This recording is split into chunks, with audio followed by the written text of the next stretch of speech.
ხშირად არის ხოლმე მამაკაცების შემთხვევაში ჰიპერესტროგენული მდგომარეობა, ანუ ეს რას ნიშნავს? ჭარბი წონის დროს ჩვენ გვაქვს ორივე ორგანიზმში ორივე ჰორმონი, კაცის ჰორმონი და ქალის ჰორმონი. ორივეს გვაქვს ქალსაც და კაცსაც.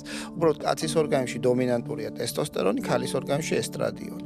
აი ჭარბი წონის დროს, როდესაც განსაკუთრებით მუცლის მიდამოში და თეძოს მიდამოში არის ცხიმი განვითარებული, არის ფერმენტი არომატაზა. არომატაზა კაცებში რას აკეთებს?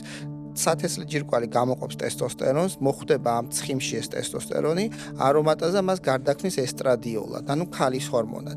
და მამაკაცებთან ეს რას გვაძლევს? მოდის მკერდის წინ წამოსვლა, გინეკომასტიური ცვლილებები და განსაკუთრებით თეძოების მიდამოში იმატებს ეს მამაკაცები.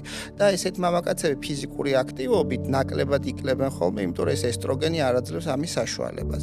ამიტომ ხანდახან ხვარობთ ხოლმე რაღაც მედიკამენტს, რომელიც აბალანსებს ხოლმე ამ კაცის და ქალის ჰორმონის მაჩვენებს. აი მამაკაცები თქვათ ვარჯიშობს, კლება კარგად არ მოდის, თეძოები მაინც დიდი ზომის რჩება, დუნდულოები დიდია, აუცილებლად ეს ბალანსი უნდა ინახოს. შეიძლება თქვათ ლაბორატორიულ ნორმის ზღვრებში ჯდებოდეს, მაგრამ ეგ არ არის მნიშვნელოვანია თანაფარდობა, როგორია ტესტოსტერონის და ესტრადიოლის ერთმანეთთან.